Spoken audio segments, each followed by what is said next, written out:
ஆண்டவர் சொல்கிறார், எப்பொழுதும் ஜெபம் பண்ணி விழித்திருங்க. ஒரு கனெக்ஷன் ஆண்டவரோடு கூட இருந்துக்கிட்டே இருக்க இருக்க இருக்க உங்களுடைய கிருபையை நீங்கள் இழந்து போகவே மாட்டீங்க. ஹல்லேலூயா.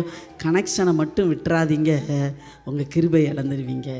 கவலையால் கனெக்ஷனை விட்ட பிசாசோடைய வேலை அதுதான். எப்படியாவது கனெக்ஷனை கட் பண்ணணும். அப்படி தான் அவன் துடிச்சிட்டு இருப்பான். எப்படா ஃபீஸ் கட்டாமல் இருப்பாங்க, என்ன செஞ்சிருவான், ஃபியூஸை பிடிங்கிட்டு போயிடுவான். அது யாருடைய வேலை? எலக்ட்ரிஷியனுடைய வேலை. அதே போல் தான் பிசாசுடைய வேலை எடுது. எப்படா நீ உங்களுக்கு ஃபியூஸ் போகும், கவலைப்பட்டு ஒரு நாள் கவலைப்பட 2 நாள் ஆக்குவான், 3ஆம் நாள் ஆக்குவான், 4ஆவது ஆக்குவான். அப்போ கனெக்ஷனே என்ன செஞ்சிடும், போயிடும். கவலைப்படுறத ஒரு நேரம் கவலைப்பட்டீங்கன்னா அதோட முடிச்சிடணும். அடுத்து என்ன செய்யணும், போயிட்டே இருக்கணும். ஹல்லேலூயா. அடுத்து என்ன, குழியில் ஒருத்தங்க விழுந்துட்டாங்க, தண்ணிக்குள்ளே ஒருத்தங்க விழுந்துட்டாங்கன்னா போய் பக்கத்தில் போய் நின்றுட்டு, ஏன் தண்ணிக்குள்ளே விழுந்த, எதுக்கு விழுந்த, எப்படி வந்த, நீ ஏன் இந்த வழியாக வந்த, அப்படியா கேட்டுக்கிட்டு இருப்போம்?